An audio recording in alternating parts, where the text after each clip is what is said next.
مقرون پاگل کتے کی طرح بستی میں داخل ہوا اور اندھا دھند بستی کے اکلوتے چرچ جو ایک کوٹھڑی پر مشتمل تھا اس میں گھس گیا۔ چرچ کے ساتھ ہی قاسم کی کوٹھڑی تھی۔ راہب اسے چرچ میں نہ ملا تو وہ ساتھ کی کوٹھڑی میں دندناتا ہوا داخل ہو گیا، لیکن قاسم تو یہاں بھی نہیں تھا۔ وہ آگ بگولا ہو کر باہر لپکا۔ اتنے میں بستی کا سردار اور سب چھوٹے بڑے چرچ کے سامنے جمع ہو گئے تھے۔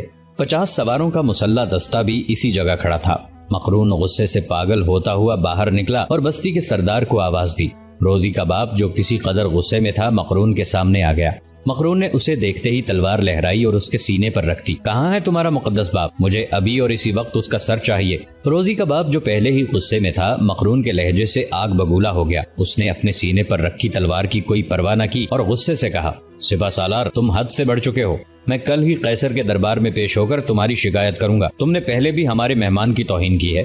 ہم سب بستی والے متفق ہو کر تمہیں کہتے ہیں کہ معمولی سی مذہبی تفرقہ بازی کی بنا پر تم ہمارے معزز راہب کو تنگ کرنا چھوڑ دو، ورنہ تمہارے لیے اچھا نہیں ہوگا۔ لیکن روزی کے باپ کو یہ معلوم نہیں تھا کہ راہب کا معاملہ اتنا معمولی نہیں جتنا وہ سمجھ رہا ہے، کیونکہ اس نے بات ختم ہی کی تھی کہ مکروہ صورت مقرون نے اپنی تلوار ہوا میں لہرائی اور اگلے لمحے بوڑھے کا سر کاٹ کر پھینک دیا۔ سردار کا سر کاٹنے کے بعد مقرون نے بآواز بلند کہا، بستی والو تم میں سے کوئی بھی اس سردار یا اس راہب کا ساتھی ہے تو سامنے آئے، میں آج تمہارے راہب کا سر کاٹنے آیا ہوں۔ لیکن بستی میں کوئی شخص بھی آگے نہ بڑھا۔ بوڑھے سردار کے قتل نے سب کو دہشت زدہ کر دیا تھا۔ مقرون نے ایک بار پھر بآواز بلند اپنی بات دہرائی۔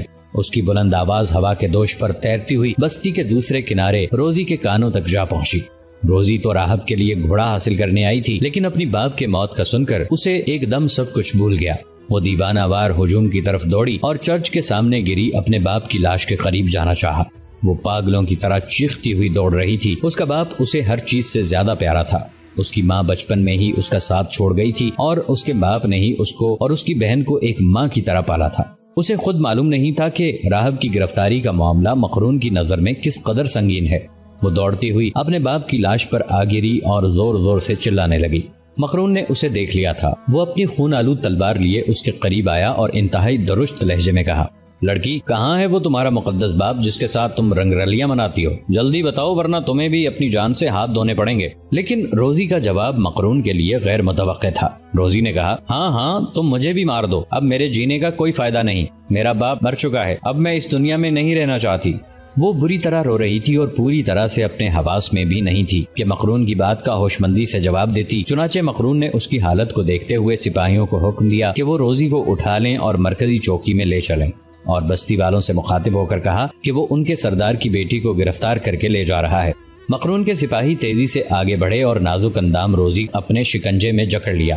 باقی سپاہیوں کو مقرون نے حکم دیا کہ وہ بستی کے چاروں طرف دور دور تک جنگل اور چٹانوں میں نوجوان راہب کو تلاش کریں۔ مقرون کے سپاہی روزی کو اٹھا کر چلے گئے اور باقو بستی میں کھڑا روزی کو جاتے ہوئے دیکھتا رہ گیا۔ قاسم ابھی تک نزدیکی چٹانوں میں ہی روپوش تھا۔ وہ سورج غروب ہونے سے پہلے گھوڑا حاصل کرنا چاہتا تھا۔ وہ روزی کے لوٹنے کا بے چینی سے انتظار کر رہا تھا۔ سورج غروب ہونے سے تھوڑی دیر پہلے تک جب روزی نہ لوٹی تو وہ بے چین ہو گیا۔ اس کے ذہن میں خطرے کی گھنٹیاں بجنے لگی۔ ضرور کوئی بڑی بات ہو گئی تھی۔ ابھی وہ یہی سوچ رہا تھا کہ اسے تھوڑے فاصلے پر کسی گھوڑے کے ہنہنانے کی آواز سنائی دی۔ وہ سمجھا کہ روزی گھوڑا لے کر آ پہنچی ہے اور وہ چٹان کی اوٹ سے باہر نکل آیا، لیکن اس کے سامنے ایک یونانی سپاہی برہنہ شمشیر لیے گھوڑے پر سوار تھا۔ قاسم نے اپنے راہبانہ لباس کے اندر چھپی تلوار کو نکالنے میں دیر نہ کی۔ یونانی بھی قاسم کو ایک راہب کے طور پر پہچان چکا تھا۔ قاسم پیدل تھا اور یونانی گھوڑے پر سوار۔ دونوں ایک دوسرے کی طرف بڑھے اور پھر غروب ہوتے ہوئے سورج نے آخری منظر یہ دیکھا کہ قاسم یونانی سپاہی کو قتل کر کے اور اس کے گھوڑے پر سوار ہو کر رومیلی حصار کی جانب بڑھ چکا تھا۔ مصلح الدین آغا نے علیحدہ خیمے میں قاسم کی تمام رودات سنی اور قاسم کی درخواست پر بستی کے حالات معلوم کرنے کے لیے 2 تجربہ کار ساتھیوں کو بھیجنے پر آمادہ ہوا۔ وہ سپاہیوں کو واپس بھیج کر لوٹا تو اس کے ہاتھ میں کھانے کی تشتری بھی تھی۔ اس نے خیمے میں داخل ہوتے ہی قاسم سے کہا، قاسم بن حشام، آپ کی پہلی اطلاع میں نے کل ہی سلطان کی جانب روانہ کر دی تھی، لیجئے آپ کا کھانا بھی آ گیا۔ آغا نے دسترخوان بچھا کر کھانا چننا شروع کر دیا۔ آبنائے باسفورس کی مچھلی تو قاسم گزشتہ کئی دنوں سے کھا رہا تھا، لیکن اس طرح زیتون کے تیل میں تلے ہوئے قتلے دیکھ کر اسے اپنے وطن کی یاد آ گئی۔ وہ اگرچہ روزی کی طرف سے پریشان تھا، لیکن اس نے کھانے کے ساتھ پورا انصاف کیا۔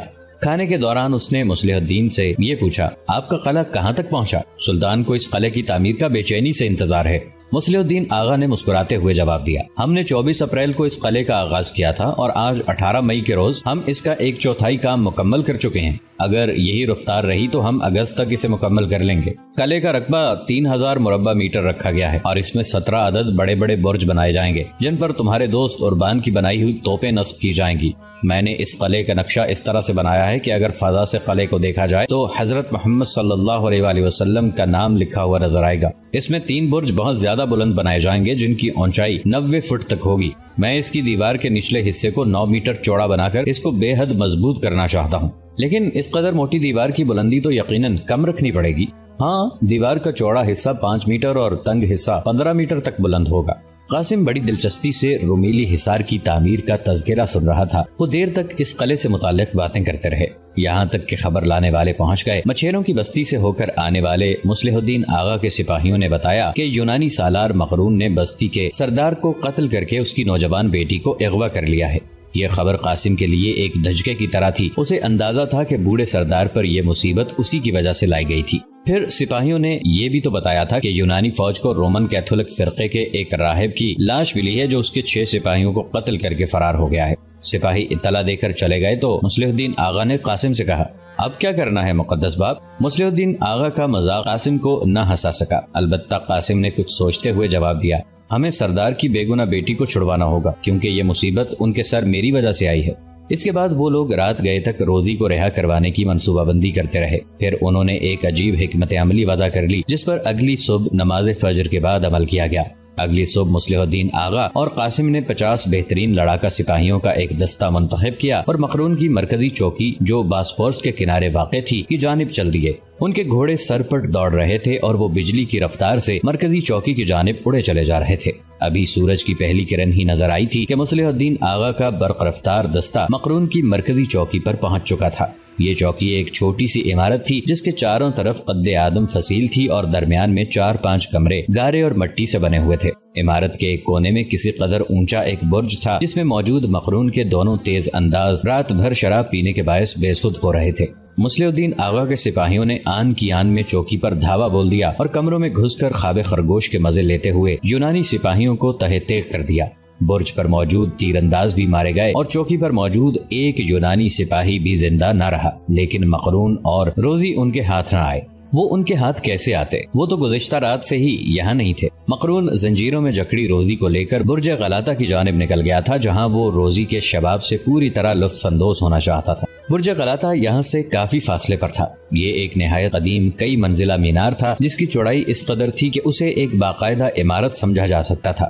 اس برج میں اوپر نیچے کئی کمرے تھے اور یہ برج بھی یونانی سپاہیوں کے قبضے میں تھا۔ مقرون کا صدر دفتر یہی تھا اور مقرون ہی یہاں کا نگران تھا۔ یہ برج فی الحقیقت قسطنطنیہ شہر کے بالکل نزدیک گولڈن ہارن کے کنارے پر واقع تھا۔ برج غلاطہ کو 507 عیسوی میں بازنطینی شہنشاہوں نے جہازوں کی رہنمائی کے لیے روشنی گھر یعنی لائٹ ہاؤس کے طور پر تعمیر کیا تھا۔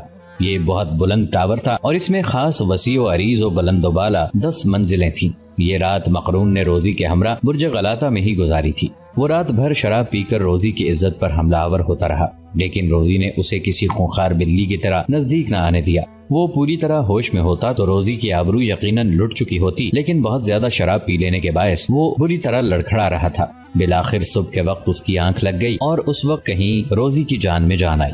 مقرون کی آنکھ دن چڑھے ایک بری خبر کے ساتھ کھلی۔ کسی نے اس کی مرکزی چوکی پر شب خون مار کر تمام سپاہیوں کو تہہ تیغ کر دیا تھا۔ یہ مقرون کے لیے بے حد بری خبر تھی کیونکہ وہ قصر قسطنطنیہ کے سامنے مرکزی چوکی سے اپنے غائب رہنے کا کوئی جواز پیش نہیں کر سکتا تھا۔ وہ بری طرح گھبرا گیا اور اسے پہلی مرتبہ ایسے لگا جیسے کہ جس مفرور کو رومی راہب سمجھ رہا تھا وہ سرے سے عیسائی ہی نہیں تھا، کیونکہ مرکزی چوکی پر حملہ کسی اکیلے شخص کی بات نہیں تھی اور مقرون جانتا تھا کہ یہاں زیادہ تعداد میں موجود دشمن صرف مسلمان ہی ہیں۔ چونکہ اس کے ذہن میں یہ بات آئی کہ حملہ مسلمانوں نے کیا ہے، وہ اور زیادہ پریشان ہو گیا۔ اب اس کے پاس اس کے سوا کوئی چارہ نہیں تھا کہ شہنشاہ کے پاس خبر پہنچنے سے پہلے وہ رومیلی حصار میں موجود مسلمانوں سے بدلہ لے لے۔ رومیلی حصار یہاں سے 5 میل کے فاصلے پر تعمیر ہو رہا تھا اور مقرون کے پاس یہاں 400 مسلح سوار دستیاب تھے۔ مقرون نے برج غلاطہ کی 7ویں منزل سے اتر کر فی الفور ایک کشتی پکڑی اور گولڈن ہارن کی خلیج کو عبور کرتا ہوا واپس اسی ساحل پر آن اترا جہاں سے وہ برج غلاطہ کے لیے گزشتہ شب کشتی میں سوار ہوا تھا۔ اس ساحل پر اس کے سپاہی خیمہ زن تھے۔ مقرون نے انتہائی احتیاط کے ساتھ اپنے سپاہیوں کو ہمراہ لیا۔ اسے ڈر تھا کہ کہیں فصیل سے باہر کے حالات فصیل کے اندر شہنشاہ کے کانوں تک نہ پہنچ جائیں۔ شہر سے تھوڑی دور پہنچ کر مقرون نے گھوڑے کو ایڑ لگا دی۔ اب 400 سواروں کا یہ مختصر لشکر دھول کے بادل اڑاتا ہوا رومیلی حصار کی جانب بڑھ رہا تھا۔ مصلح الدین آغا کے تیز رفتار جاسوسوں نے اسے وقت سے پہلے خبردار کر دیا تھا۔ چنانچہ مقرون کا یونانی لشکر رومیلی حصار کے نزدیک پہنچا تو اسے رکنا پڑا۔ سامنے رومیلی حصار کے سپاہی صفیں باندھے پہلے سے تیار کھڑے تھے۔ مصلح الدین آغا نے مقرون کا استقبال ایک لشکر کی طرح کیا اور باقاعدہ طبل جنگ بجا کر مقرون پر حملہ کر دیا۔ مسلمان تعداد میں کم تھے، ان کے سواروں کی تعداد 80 کے قریب تھی اور پیدل لڑنے والے 100 سے بھی کم تھے، لیکن جس منظم طریقے سے مصلح الدین آغا نے جنگ کا آغاز کیا تھا اس کی توقع مقرون کے سپاہیوں کو نہ تھی۔ صبح 9 بجے کے قریب اس لڑائی کا آغاز ہوا اور صرف آدھے گھنٹے میں ہی یہ جنگ اپنے اختتام کو پہنچ گئی اور مقرون اپنے پیچھے بہت سی لاشیں چھوڑ کر برج غلاطہ کی جانب فرار ہو گیا۔ آج کا دن مقرون کے لیے ایک عذاب کی شکل میں نازل ہوا تھا، کیونکہ وہ جو ہی برج غلاطہ پہنچا شہنشاہ کے پیغام بردار اس کے منتظر تھے۔ اب مقرون کا خون خشک ہونے لگا۔ اسے قیصر کی طرف سے اپنے لیے سزائے موت یا سزائے قید کا حکم صاف دکھائی دے رہا تھا، لیکن شہنشاہ کی طرف روانہ ہونے سے پہلے اس نے ایک عجیب کام کیا، اور وہ یہ کہ برج غلاطہ کی 7ویں منزل میں قید روزی کو بغیر کچھ کہے آزاد کر دیا۔ شاید یہی وہ نیکی تھی جو آخری وقت میں اس کے کام آئی، اور شہنشاہ نے تمام حالات سننے کے باوجود اسے صرف اتنی سزا دی کہ اسے مضافاتی چوکیوں کی نگرانی کے عہدے سے ہٹا کر ایک عام سپاہی بنا دیا۔ شہنشاہ نے مضافاتی چوکیوں کا نگران ڈیلارس کو مقرر کیا اور ایک ہنگامی حکم کے تحت شہر قسطنطنیہ کے تمام دروازے بند کر دیے۔ یہ گویا عوام کے سامنے ہنگامی حالت کا اعلان تھا۔ اب اہل قسطنطنیہ پوری طرح سمجھ گئے کہ شہر پر کوئی سنگین حملہ ہونے والا ہے۔ قیصر قسطنطین کو اس اقدام کا ایک فائدہ یہ بھی ہوا کہ قسطنطنیہ کے شہریوں نے، جن کی تعداد اس وقت 1 لاکھ سے بھی زیادہ تھی، شہنشاہ کو دفاعی اخراجات کے لیے چندہ دینا شروع کر دیا۔ ساتھ ہی لوگوں نے سلطان کے مذہبی اقدامات کے خلاف بولنا بھی ترک کر دیا اور عیسائیت کے دونوں فرقوں کے اتحاد کی بات کرنے لگے۔ شہنشاہ نے لوگوں کا رویہ دیکھا تو فوراً سینٹ صوفیہ کے چرچ میں، جو مشرقی کلیسا اور بطریق اعظم کا مرکز تھا، دونوں عیسائی فرقوں کی ایک متحدہ مجلس منعقد کرنے کا اعلان کر دیا، اور اس کی صدارت کے لیے رومی کلیسا کے پوپ جان نیکلسن پنجم کے خصوصی نمائندہ کارڈینل ایسیڈور کو دعوت دی گئی، جو اس وقت قسطنطنیہ میں موجود تھا۔ فصیل سے باہر یونانی کاشتکاروں اور سپاہیوں کے ساتھ ہونے والی چھیڑ چھاڑ کے بعد شہنشاہ نے ایک کام یہ بھی کیا کہ تجربہ کار سفیروں پر مشتمل ایک وفد سلطان محمد خان کی خدمت میں بھی بھیجا، جس میں مسلمان سپاہیوں کے طرز عمل کی شکایت کی گئی۔ سلطان محمد خان نے اس شکایت کا جواب اعلان جنگ سے دیا اور شہنشاہ کے سفیروں کو روانہ کرتے وقت یہ کہا: قیصر قسطنطین سے کہنا کہ سلطان محمد خان فاتح بن کر قسطنطنیہ میں آ رہا ہے، اور اسے چاہیے کہ وہ عثمانی افواج کا استقبال کھلے دروازوں کے ساتھ کرے، ورنہ ترکوں کے گھوڑے شہنشاہ کے شہر کو عبرت کا نشان بنا دیں گے۔ سلطان کے الفاظ شہنشاہ کے کانوں پر توپ کا گولہ بن کر گرے اور وہ بری طرح دہل گیا۔ اس نے فوری طور پر اپنے سفیر مختلف عیسائی مملکتوں کی طرف روانہ کیے اور پوری عیسائی دنیا سے اس مشکل وقت میں مدد کی درخواست کی۔ قاسم ابھی رومیلی حصار میں ہی تھا کہ اسے شہنشاہ قسطنطنیہ کے اقدامات کی خبر ملی، تو اس نے مصلح الدین آغا سے اجازت لی اور قسطنطنیہ جانا چاہا، لیکن اس کے دل میں روزی کے ساتھ ہونے والی زیادتی کا دکھ تھا۔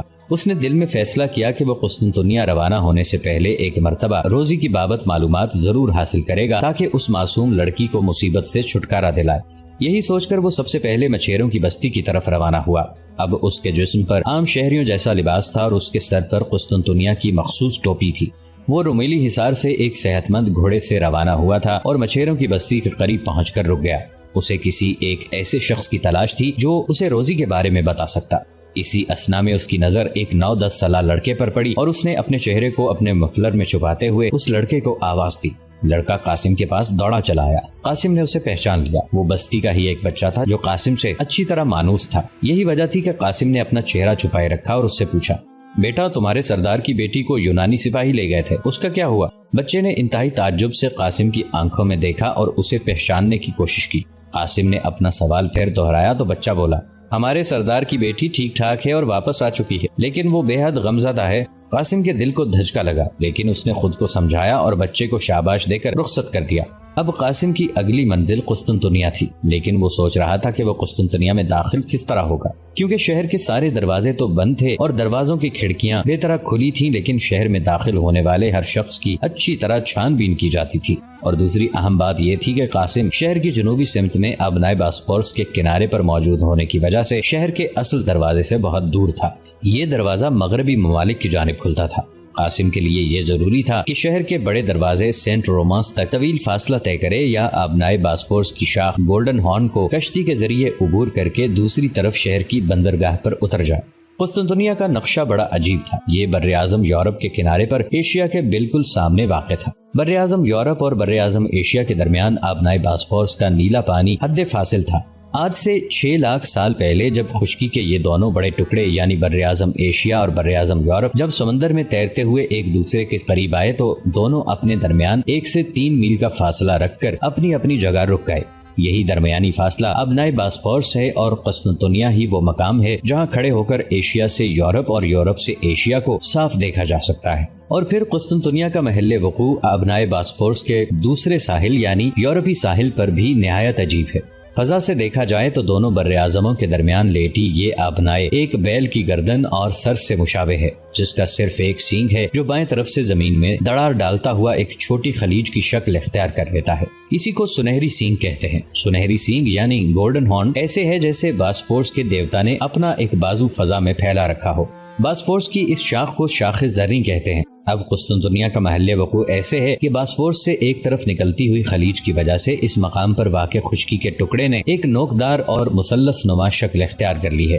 اسی مثلث پر قسطنطنیہ کا شہر آباد تھا اور اس وقت شہر کی فصیل بھی ساحل کے ساتھ ساتھ گھومتی چلی گئی تھی۔ شہر کے ایک پہلو پر وسیع آبنائے اور دوسرے پر گولڈن ہارن کا پانی تھا۔ اس گولڈن ہارن کے دہانے پر ایک آہنی زنجیر باندھی گئی تھی جسے بوقت ضرورت کھینچ کر گولڈن ہارن میں جہازوں اور کشتیوں کا داخلہ روک دیا جاتا تھا۔ اس مثلث شہر کی یہ دونوں اطراف سمندر کی وجہ سے محفوظ تھی۔ یہی وجہ تھی کہ ان اطراف کی فصیلیں بہت زیادہ مضبوط اور بلند نہیں بنائی گئی تھیں۔ شہر کی اگلی سمت جو خشکی کی جانب تھی ایک مضبوط اور بلند فصیل کے ذریعے محفوظ کر دی گئی تھی۔ برج غلاطہ گولڈن ہارن کے کنارے شہر کی فصیل کے نزدیک واقع تھا۔ قاسم نے بندرگاہ کی جانب سے شہر میں داخل ہونے کا فیصلہ کیا۔ فی الحقیقت گولڈن ہارن میں لٹکی اس آہنی زنجیر کا جائزہ لینے کے ساتھ ساتھ برج غلاطہ کو اچھی طرح دیکھنا چاہتا تھا۔ اس طرف آتے ہوئے قاسم کو پہچان لیے جانے کا بھی ڈر تھا، کیونکہ برج غلاطہ یونانی سپاہیوں کے قبضے میں تھا اور ان سپاہیوں میں سے چند ایک نے قاسم کو دیکھ رکھا تھا۔ لیکن قاسم نے اسی جانب سے شہر میں داخل ہونا ضروری سمجھا۔ گولڈن ہارن کے اس کنارے پر جہاں اس وقت قاسم پہنچنے والا تھا یونانی سپاہیوں کا ایک مستقل کیمپ بھی لگا رہتا تھا۔ یہی وہ جگہ تھی جہاں سے مقرون نے 400 سواروں کا لشکر لیا تھا، لیکن قاسم تو اس راستے پر جا رہا تھا جو عام لوگوں کے استعمال کا راستہ تھا۔ اسی راستے سے بعض ممالک کا سامان اور بہت سے قافلے قسطنطنیہ تک جایا کرتے تھے۔ شہر کے دروازے بند ہونے کی وجہ سے اگرچہ اس شاہراہ پر عام مسافروں کی آمد و رفت تو کم تھی، لیکن بڑی بڑی بیل گاڑیوں پر بہت زیادہ سامان رسد لایا جا رہا تھا۔ یہ وہ سامان تھا جو آبنائے باسفورس کی مختلف گودیوں پر اتارا اور ساحل کے راستے شہر میں جمع کیا جاتا تھا۔ قاسم نے سامان سے لدی بیل گاڑیوں کو دیکھا تو سوچا قیصر قسطنطنیہ کے محاصرے کی بے پناہ تیاریاں کر رہا ہے۔ وہ شہر میں اتنا سامان رسد اکٹھا کر رہا ہے کہ شاید کئی ماہ تک بے فکری کے ساتھ محصور رہ سکے۔ گولڈن ہارن در حقیقت اس عظیم شہر کی بندرگاہ تھی۔ یہاں بحر اسود اور بحر مارمور سے آنے والی تمام ساز و سامان اور مسافر اترتے تھے۔ آبنائے باسفورس کے ساحل پر اور بھی بہت سی گودیاں تھیں جنہیں چھوٹی چھوٹی بندرگاہیں کہا جا سکتا ہے۔ اگر سلطان محمد خان کو رومیلی حصار کامیابی کے ساتھ تعمیر کر لیا جاتا تو آبنائے باسفورس کی پوری ایک سمت یعنی بحر اسود سے آبنائے میں داخل ہونے والا راستہ عیسائی جہازوں کے لیے بند ہو سکتا تھا۔ اگرچہ قیصر کے پاس آبنائے میں داخل ہونے کے لیے مندر کی طرف سے ابھی بحر مارمور کا راستہ کھلا تھا، در دانیال بھی وہیں تھا، چنانچہ اب بھی مغربی یورپ کے جہاز اسی راستے سے آبنائے میں داخل ہو کر گولڈن ہارن میں داخل ہو سکتے تھے۔ رومیلی حصار تو گولڈن ہارن سے 5 میل دور تھا، لہٰذا گولڈن ہارن کو سلطانی کشتیوں کے گشت پر فوری طور پر تباہ نہ کر سکتے تھے۔ لیکن یہ بھی بہت بڑی بات تھی کہ آبنائے میں داخل ہونے کے بعد بحر اسود کا راستہ بند کر دیا جائے۔ قاسم اپنے گھوڑے پر سوار گولڈن ہارن کے ساحل پر پہنچا۔ اب اس کے سامنے خلیج کا پانی تھا اور خلیج کے پار شہر قسطنطنیہ کی فصیل اور بندرگاہ کا دروازہ تھا۔ قاسم لمبی شاہراہ کے ذریعے یہاں آیا تھا، اس لیے وہ شہر کے دروازے کے سامنے آ پہنچا۔ یہ جگہ بارونق تھی، تا حد نگاہ قسطنطنیہ کے لیے رسد کا سامان بیل گاڑیوں سے اتارا جا رہا تھا۔ سامنے گولڈن ہارن کے پاس شہر کا دروازہ محض رسمی طور پر بند تھا، جبکہ فی الحقیقت اس کا کیواڑ ایک کھلا تھا۔ عام لوگوں کی آمد و رفت پر پابندی تھی اور قسطنطنیہ کے سپاہی دروازے میں کھڑے آنے جانے والوں کی تلاشی لے رہے تھے۔ ہمارے اس چینل کو سبسکرائب کر کے نیچے موجود بیل آئیکن کو بھی ضرور کلک کیجیے گا۔ اگلی ملاقات تک کے لیے ہمارا اور آپ کا اللہ نگہبان۔